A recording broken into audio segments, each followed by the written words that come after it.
It's here, it's finally here. My gosh, I've waited so long.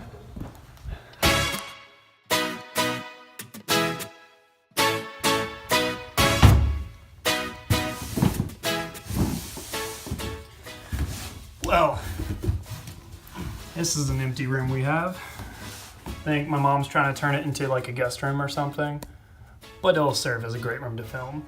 But it is here. I've waited so long for this. I have been filming the last year and a half on my iPhone, and it's been painstaking. It's been a struggle, but I finally got a camera. Finally. You may be asking what camera? I'm sure you know from the title. But anyway, I was caught between Sony, Canon, and Lumix. And my heart was with Canon. I wanted Canon. I've had Canon point and shoots forever. Just love the glass, the color science, just that dual pixel autofocus, man. But Canon, come on, let's get higher frame rates. Let's get 4K. It is 2018. Cell phones are doing 4K at 60 frames a second. Albeit not like the best quality in the world, but still, Canon, come on. Still love you though. So I thought about Sony, but then Sony has that like stupid screen that just doesn't come out. Like this A7 III is a near perfect camera. If they had fixed that screen, and if they had a little bit less flat color profile, I would deeply consider the Sonys. Lumix GH5 was honestly my #1 pick for a while, but the autofocus was just so terrible, and I was gonna get a speed booster and just put like either a Sigma lens on it or a Canon lens on it. And honestly, I thought about waiting till September at whatever event it is for the GH6 that is rumored to come out, but I ended up just going with a Canon. This right here, this. Now I know the internet gives the EOS M50 a lot of crap because of its advertised 4K. It does do 4K, Canon, but they kind of halfway did it. It only does 24 frames a second 4K, and the dual pixel autofocus is kind of not there, so you kind of have to manually focus it for anything useful, and it's like super cropped in. So you're like, if you're vlogging with yourself, you're kind of looking up your nose. But that aside, I think people underestimate this camera. This little guy does a lot. It's like a miniature 80D. They sell an adapter to mount full frame EF lenses on, which I got, which is on sale right now at B&H for like 75% off. And it does pretty good photos, and it does spectacular, somewhat spectacular HD video. 60 frames a second HD video. And no, it doesn't do 120p. I definitely compromised on the weather resistance, a little bit in the 4K realm, and 120 frames a second for 1080p. But this has a flip out screen, it has a mic jack, it has dual pixel autofocus, it has Canon's color science, and it can fit a lot of the Canon lenses with this adapter I got. Plus, this plus all the accessories I have was less than half the GH5 cost, or kind of, a little close. Mic, Rode mic. I was gonna go with the micro. This kind of came with a deal, a little package deal with it. So, Rode mic. Adapter. 50mm, 1.8 f-stop. This right here, prime lens. Joby tripod like every vlogger has, and I'm gonna be putting me in that group now. The group that I kind of make fun of. A couple SD cards, a little pistol grip, SD card to USB-C reader because, you know, Apple. And cleaning cloth. I actually ordered like 3 extra batteries, but I don't think they're coming until Monday. But let's get started.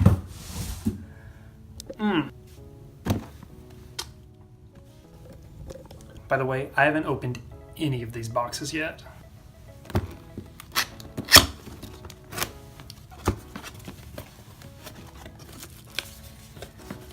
Ooh, that's a thick manual. And like umpteen different languages.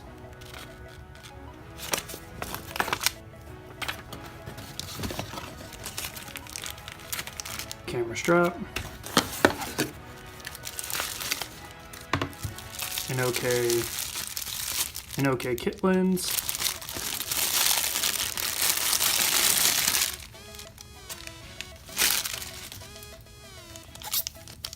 Battery. And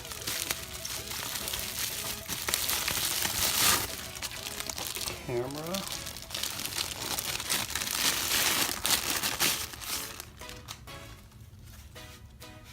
You know, for being so small, I expected this to be a little bit lighter, but it's actually got a little bit of weight to it. I mean, sure, there's plastics around it, but it feels good in your hand. I've got big hands, so a larger grip would have been nice, but it doesn't feel like a toy. Like, it feels like a good camera.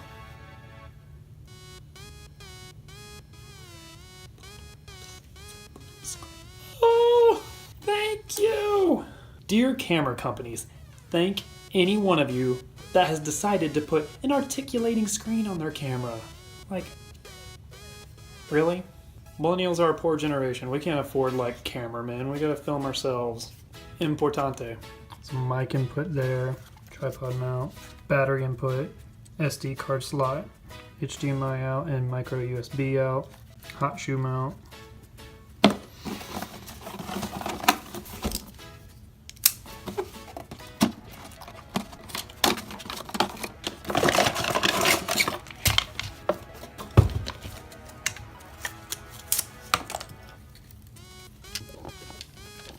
It's even got a little level. That's so cool.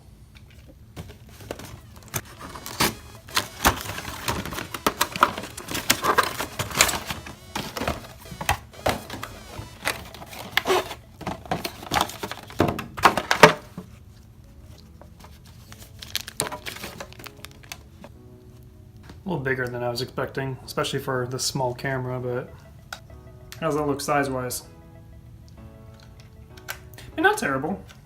EF mount lens, 50mm, 1.8 f-stop. Lens adapter.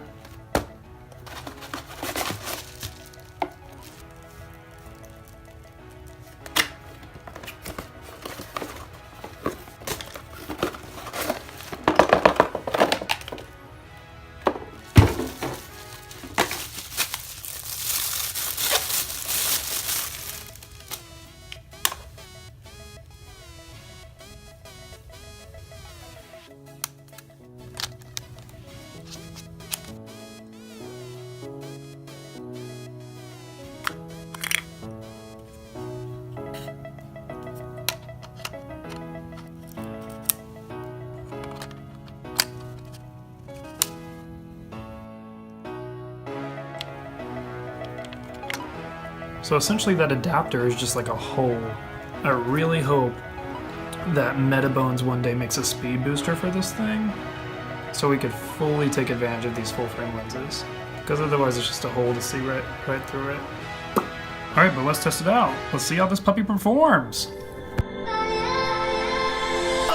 We've been acting out for days, nothing to deny. Blown up because it goes through the halls. You keep sleeping on the couch just to prove the point. I'm too proud to tell you when I'm wrong.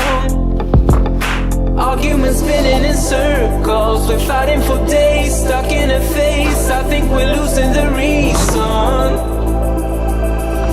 One word is all it takes, babe. Bursting out in cold flames, breathing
past few days, and I've gotta say, I've actually enjoyed it more than I thought I would.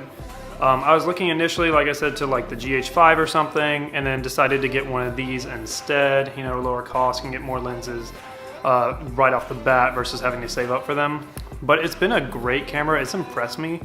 Not everything has been super sharp on the photo side, but with like, I've tried some different lenses, I've borrowed some lenses from a friend, and it's not been too bad actually.